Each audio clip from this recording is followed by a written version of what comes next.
So you know we all have rules, right? So I'm going to give you guys the rules, and I just need y'all to follow it. For one moment, I want you to close your eyes. Go ahead, close them. Imagine this. A long dinner table filled with men.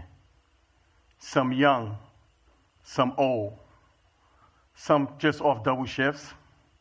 Some in polos and suit jackets. Some with pain in their eyes. Some with hopes in their hearts. At first, the room is silent.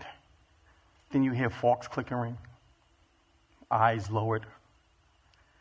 The energy starts to rise. You hear a laugh, a sigh. The volume starts to change. That's when the healing begins. This isn't just dinner. This is what I call Sunday dinner. Sonday, because it represents every man at that table is someone's son. Before I started it, I sat at a table, one that saved my life, one that changed me. Now open your eyes. I'm Billy Council. Welcome to the dinner table.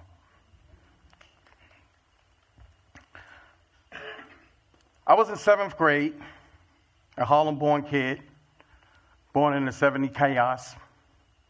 Dad was a street hustler. Mom had her own substance abuse issues. Pain was normal. Constant turmoil in the community. At that time, growing up, you wanted to be what you could see. So you know what I wanted to be? I wanted to be just like my dad. But unfortunately, he had other plans for me. I was sent to Staten Island in boarding school. And guys, if you're 40 and older, you probably can remember the facts of life. I met this guy named Paul Light, who was my house parent. That was my Mr. Garrett. Paul and I developed this amazing relationship. I was sad and hurt when he left to take a teaching job here in Harlem. A few years later, I returned back to Harlem, still with this idea of wanting to be like my dad. But unfortunately, my behavior led me to getting shot 6 times in the staircase of my building. I almost died. I had to learn how to do everything all over again. That moment saved my life. Paul did something that many wouldn't have done. He took me in. And I lived with him and his son Dexter for 2 years. And at every single night between 6 and 7 p.m., we had dinner at the dinner table. And at that table, we talked, we healed, we gathered. Paul wasn't just my lifesaver, but that table represents everything that I do today.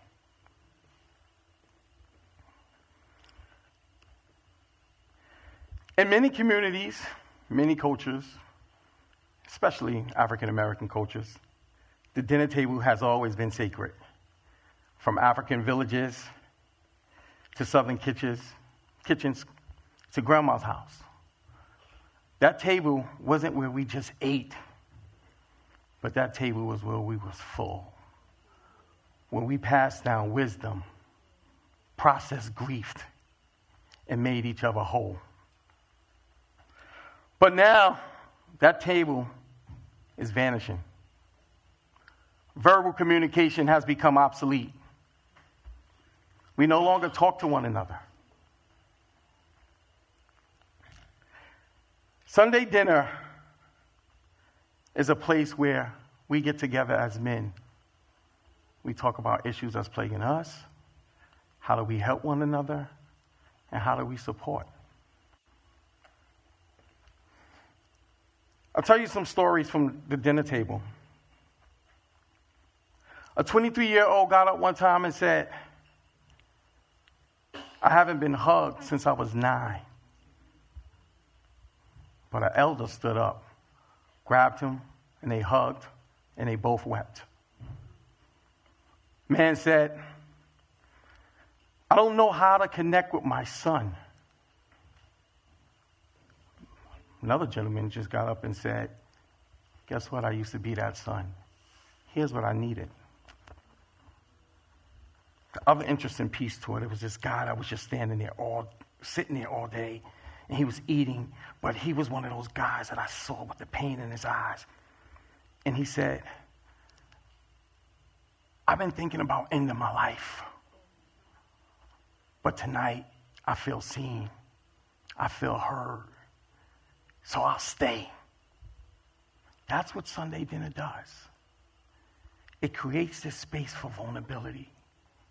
But we don't have to pretend that we're okay.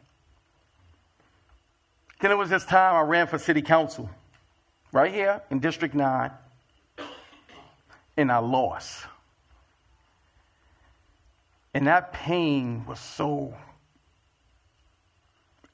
I can't even describe it. It just hurt so bad because you give so much to a community and you think that they see the work that you're doing and they just right by you. I'm a son, a brother, a friend, but I also am someone who fights with pain. A lot of times I have to walk around like everything is okay. Like you got it all. And you really don't. Especially black men. We wear this mask that sometimes we don't even know who we are once we get back home. We don't know how to shave it off. So you know what we do? We suffer in silence. We pretend that we got it all together, and we don't. I remember growing up, I used to say, I want to be Superman, because Superman had no powers. Superman had all the powers, excuse me. But then when he turned back to Clark Kent, nobody knew who he was. It's interesting when you think about black men, you think about the pain, you think about the struggles, you think about the hard times, but you also got to think about the smiles. You got to think about the laughs. You got to think about how we hold ourselves, we should hold ourselves accountable. And sometimes we don't because we don't know how. At Sunday dinner, we talk about everything. Childhood trauma, fatherhood guilt, pain and struggles, child support, loneliness, God, forgiveness.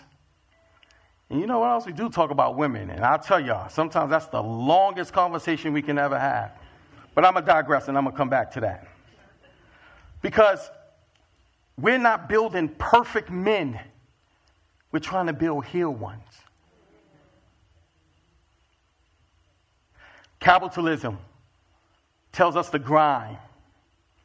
Social media tells us that we got to perform. But pride tells us that we got to be strong. And we do until we break. And then when we break, there's no repairing us for a while. For me, I'm a dad who have and still have to raise my child through a fragmental household. Through guilt, through pain, through tears. And yet I still set a table for men. Because I want my son, my nephews, my friends, my brothers to know what it feels like to be fed body, soul, and in spirit.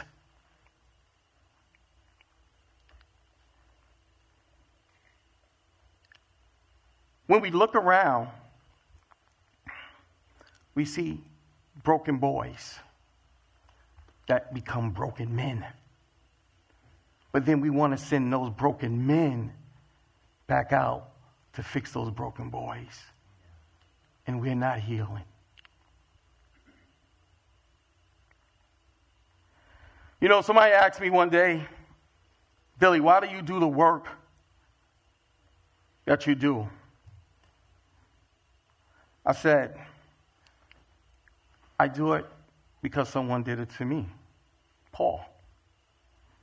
I do it because no matter what my mom and my dad was going through, they did the best they could do to make a home for me.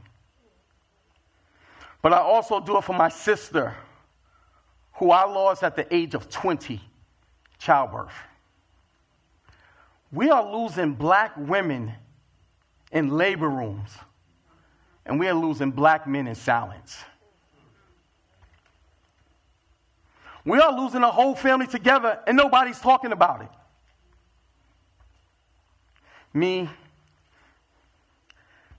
I vision Sunday dinners in every city, in every barbershop, in every ballroom.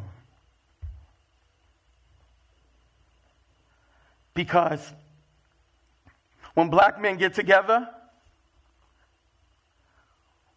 we heal better, we lead better, we love better. I want y'all all to remember this. Someone that's sitting next to you, mind needs to be free. So when we talk about freedom, it's about also unlocking your mind to the possibilities of development and care and love and respect and honesty.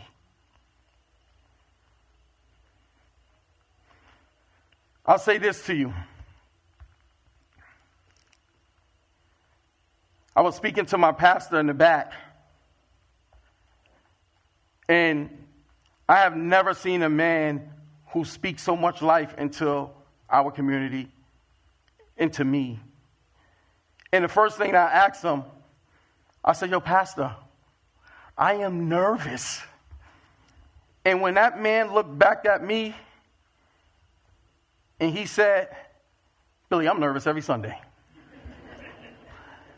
I said, this man is not Superman.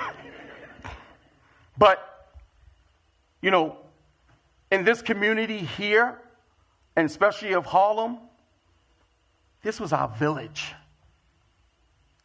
How do we get this village back? How do we bring our young people back? How do we support our women? How do we support our brothers? We only can support them if we want to support them. It's in us. So,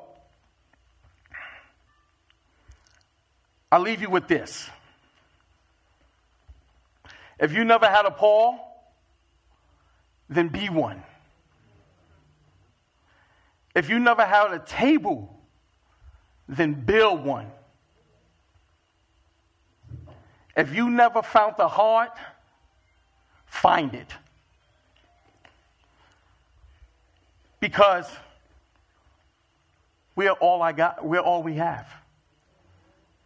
And no one is coming to save us. Everyone is coming to destroy us.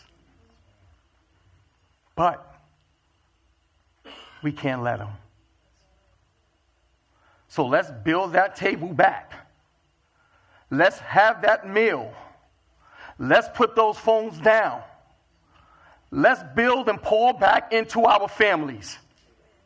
Because if we pour back in our families, we pour back into our communities, we pour back into our neighborhoods, and then we pour back into each other.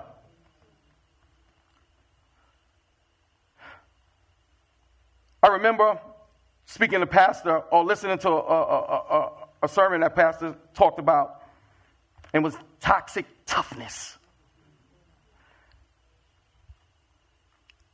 We got to get rid of it.